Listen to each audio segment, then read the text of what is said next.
Om Sri Mahaperiyava Charanam. Voice of God, Volume 1.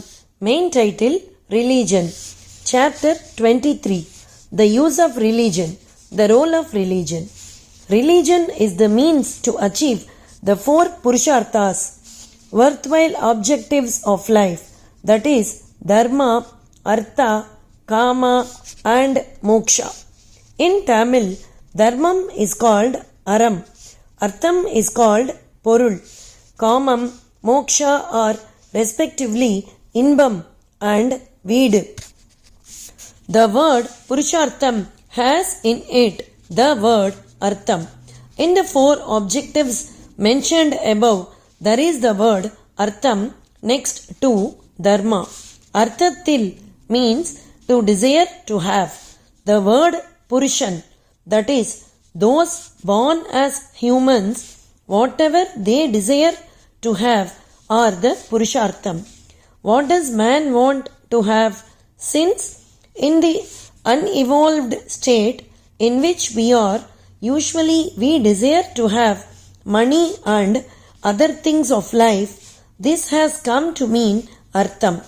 We call economics as Artha Shastra, but our Acharya in his Bhajagovindam has declared that this Artham is really Anartham, that is a calamity. Because this Artham, by giving us a purely temporary satisfaction and a fleeting happiness, takes away the most satisfying and the permanent moksha, he described it this way. The fact is that man thinks that he should always remain happy, free from all wants. Happiness is of two kinds. One is that which lasts for a brief time. The other is that which never shrinks. That which gives brief happiness is Inbam or Kamam. The word Kamam denotes all kinds of worldly desires. The happiness which does not disappear after a brief appearance, but having come once remains permanently, is moksha or veed.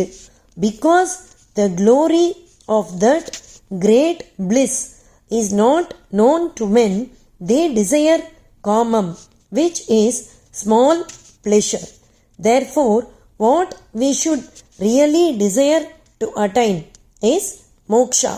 In practice, we desire for the third, that is kamam.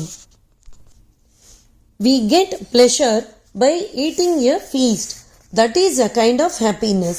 If someone is a judge of the High Court, that is also a kind of happiness. When we receive a welcome address, that is also happiness. That is Kamam.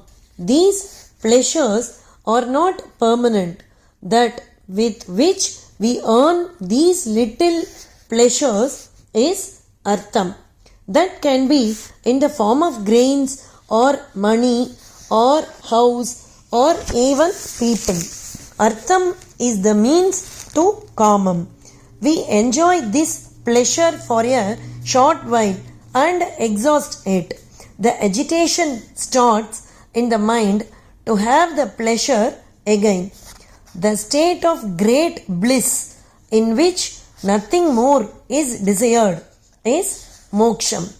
We wander all over and subject ourselves to difficulties, but our house is where we have to reach. A person is in jail. When he comes out of it, he goes home. The very term veedu in Tamil is viduthalai, that is release. We are presently in the jail of flesh and bones. We are thinking that we are this body. That is not correct. The body is our jail. The real house is blissful moksha only. We have to come out of the jail and start living in our own house. The Lord has jailed us in this body as a punishment for the offense of committing sinful acts. If we engage ourselves in virtuous deeds, He would condone and release us from the jail. We shall not commit more sins even while being in the jail and get the punishment period enhanced. We should try to get released and merge with the Lord, which is our own house. That house is limitless bliss that does not get reduced by time, place, and things. Lastly, I now speak on Dharma, which is the first of the Purusharthas. Whatever action results in good is Dharma.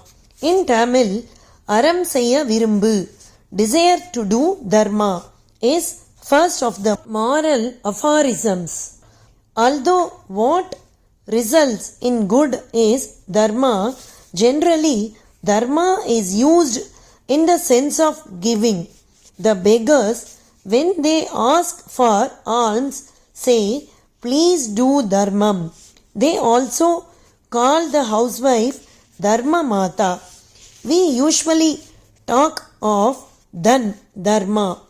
In Tamil, charitable endowments are described with the word Aram. When we look at this, to give what belongs to us, the Artham, to someone else is Dharmam. But how will we get the means to give to others? If only we had in the previous birth given our Artham to others by way of Dharma, in the next birth it will come to us with added interest. Just as Artham is the means to Kamam, Dharmam is the means to Artham. Not just giving. Whatever kind of Dharma is done, that is, whatever good is done to others, we will get Artham. If we dedicate our Dharma to the Lord without expectation of fruits in the thought, I do not want to be rewarded for this Dharma of mine by Artham. Let the Lord reward me in the way He thinks. The impurities of our mind will go and we will attain great bliss. Dharmam, which gives the reward of Artham, will then become the means to moksha, which gives the Lord Himself. Thus, when Dharma is done as a means to Artham and with that to Kamam, but with detachment and without desire for fruits, it becomes the means to moksha. When we do Dharmam, we get Artham in return. With that Artham, again we can do Dharmam, charity. Now, Artham is a useful means to do Dharmam. It is only Kamam that does not give satisfaction by itself and is not a means either to other things. Just as water poured over very hot sand dries up immediately, Kamam, not giving satisfaction by itself, nor is a means to some other thing, destroys dharmic thoughts, Artham, moksha, and everything, and itself perishes. Yet, if we want to give up this Kamam now itself, that is also not found possible. Religion helps to control it bit by bit and then takes us step by step from the small pleasures to great bliss. Religion at the outset tells us this is Dharma. Then it tells us the fair means by which to earn Artham in order to do Dharma.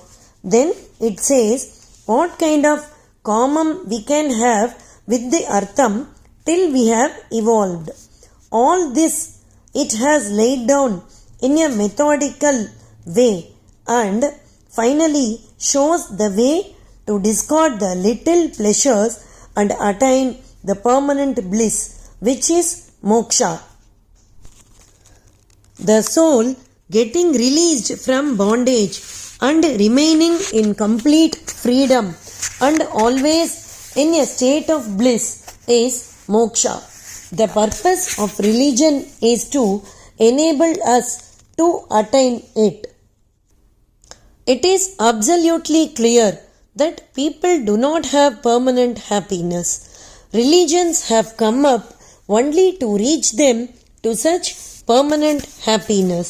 This state of permanent happiness is moksha. It is only when the search for petty pleasures obtained by sense organs is discarded, permanent happiness can be obtained. It is for discarding the sensual pleasures and to organize social life in a manner conducive to this attainment of permanent happiness, rules of dharma are necessary. Religion, whose ideal is moksha, has to establish these dharma. It is for this reason that great men have understood dharma itself as religion. We who have taken this human form due to some maya power desire to have artham and small pleasures. What we desire to have is artham. Although in truth artham and kamam are not necessary for our complete good, our saints, looking to human nature, have included these also in the Purushartham. If in the beginning itself we make the awareness of dharma as the basis for all actions, then even artham and kamam too will be kept under check without their spoiling us completely. It is for this reason that they have described dharmam as the first of the Purushartham. Just as we desire to have artham and kamam, we should also have desire for dharma. Then that dharma will remove the poisonous fangs of artham and kamam. Ultimately, it will reach us to moksham, which we should desire to attain. Om Sri Mahaperiyava Charanam. Jai Jai Shankara, Hara Hara Shankara.